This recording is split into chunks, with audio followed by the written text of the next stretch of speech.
Oh, great books.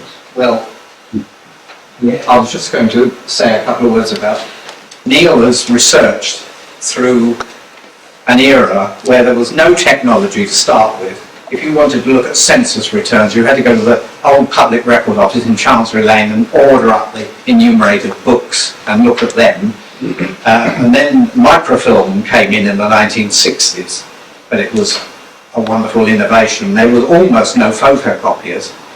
We had one in that little room in Blackheath Library, but it was a photographic process. You had to feed a positive sheet and a negative sheet in through a pool of toxic chemicals and have exposed it properly under the lid of the photo. It was a frightful thing. Yeah. So from there, you've come right through using the internet and digital records, and it is very sad in some respects that the good people who run local history libraries are a dying breed, because I don't need to go to the local library anything like the time that I did. They haven't got the rate books yet, but all the census returns are there. And amazing indices to newspapers. I've got Times Digital through the London Library. I don't need to go out of my house to write considerable amounts. But what Julian is showing on the screen, this was a piece of remarkable discovery. And through the good offices of the local Francis and Barbara Loveland in particular, but Barbara was always one who was sent down to fetch out the rate books when they're about this side. They were the rates paid every quarter by the good people of Greenwich. And the rate collectors were very good in collecting in particular order every single time. So if you could establish who was living then at, let us call it, One Prunes Hill, you knew that 6 houses up, you would be at number 12 Prunes Hill, whatever it was. Yeah. And I worked my way through these over a period of about 25 years, Francis? Something like that, yeah. It seemed like it was. Right up until, I think, about 1905, 1907. I stopped there, although Greenwich do have them up until the 30s. The tragedy with Lewisham is that some Jobsworth from Town Hall, 1950s, sent all their rate books up to 1914 for pulping, and Maybank and scrap. But one or two, the good,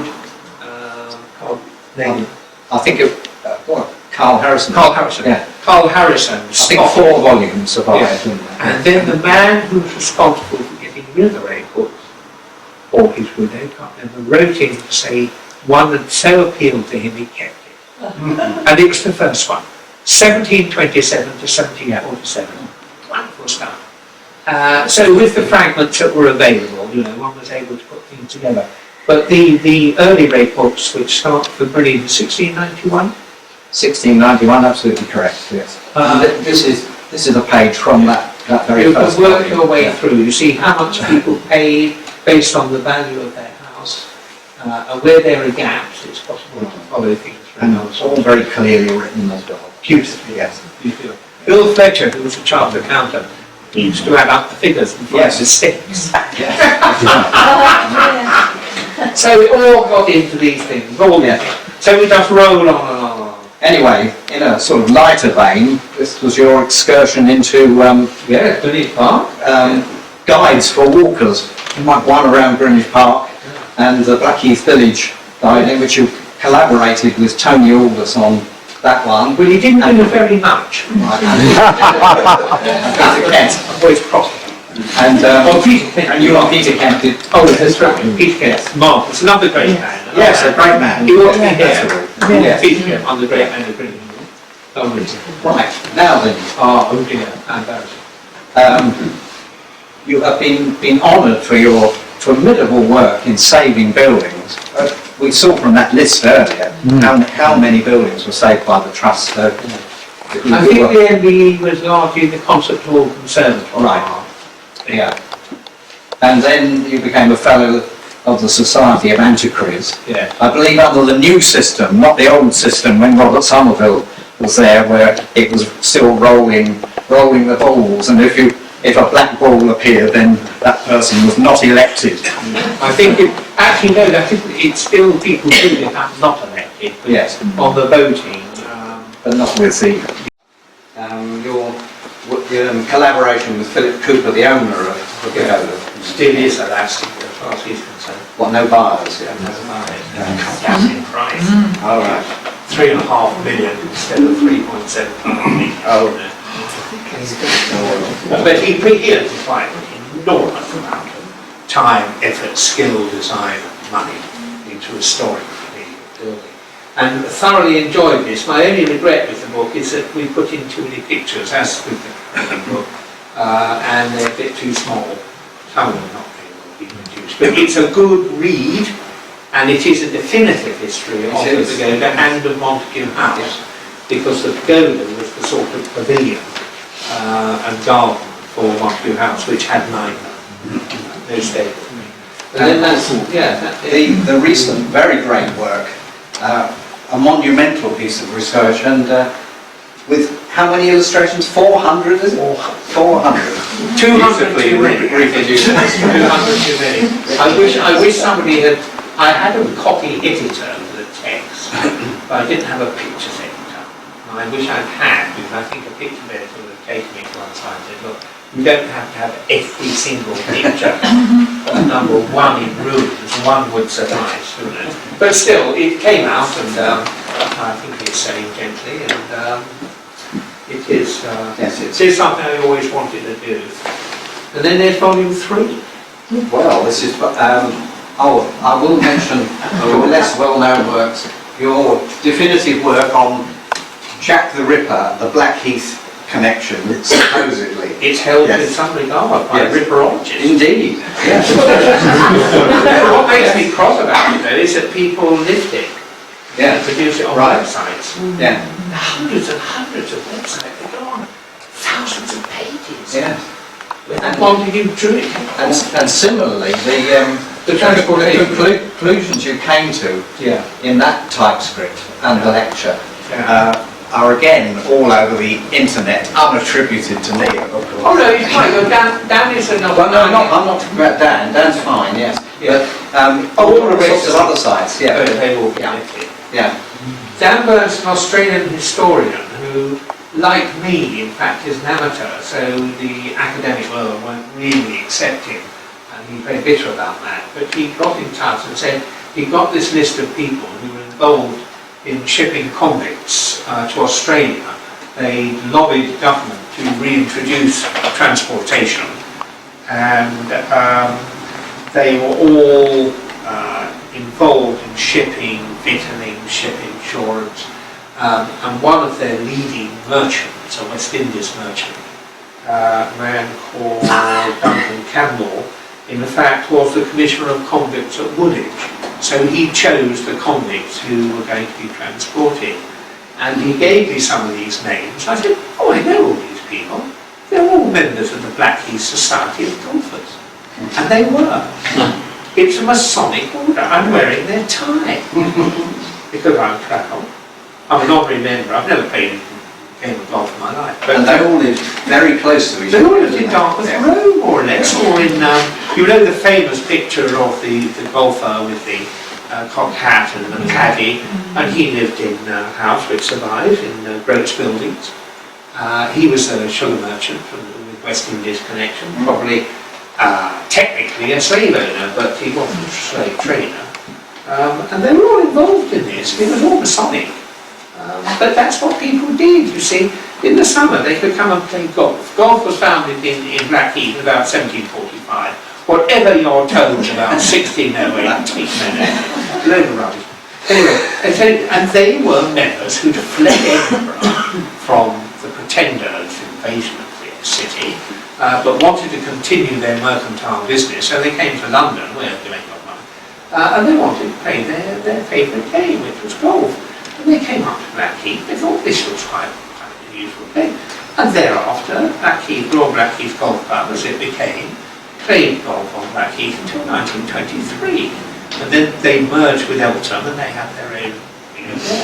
And it's hugely grand and distinguished lot. But I'd say it's really quite an extraordinary start. But anyway, Dan Burns was over the moon. Anyway, it came a little. And it was a coming together of knowledge which created that article. And I hope you haven't forgotten the essays that you wrote for the Ideal Homes website. They're still on. Yeah, still there. The long essays, which are fine. Yeah, no, I keep doing things. What am I involved in at the moment?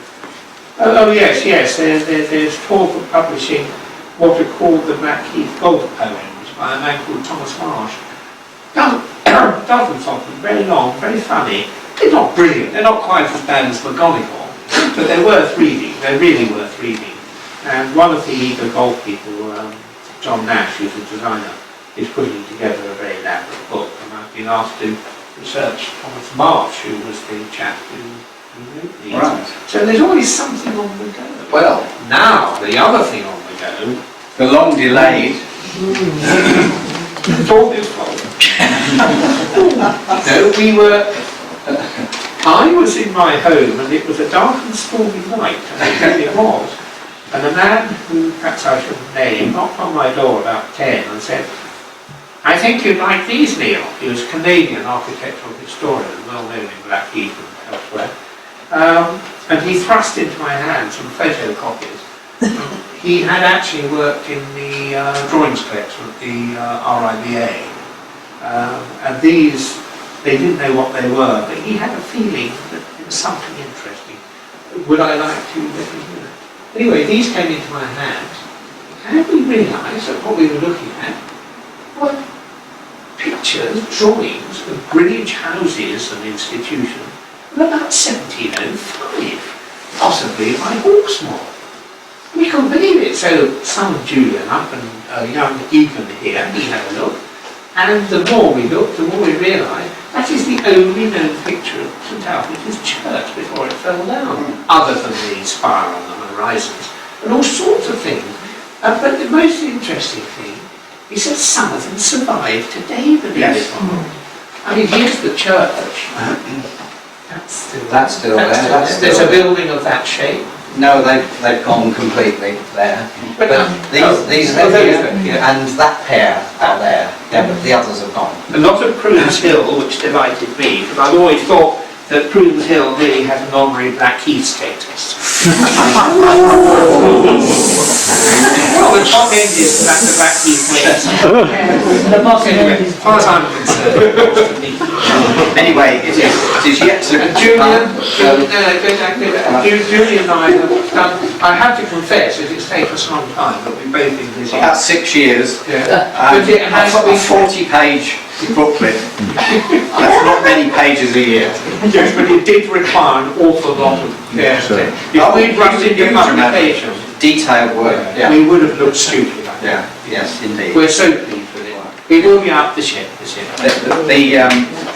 The final draft is almost ready, and volume 3 will be the biggest of the lot, will it? No, I think it'll be halfway between one and two. Oh, right. Okay. I don't think it's quite Yes. right. It's going to cover, because people have asked it, from Groats Building through to Dartmouth Row, what I call Blackheath in Lee, which is Lee Road, Lee Terrace, Lee Park,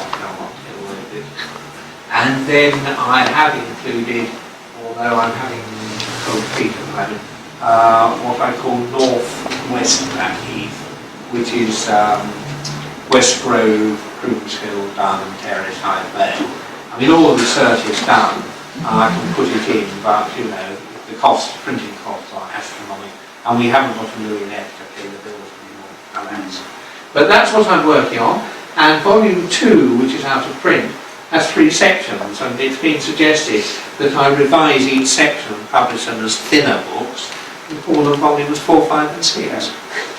So a lot more to do. A lot more to do. Now.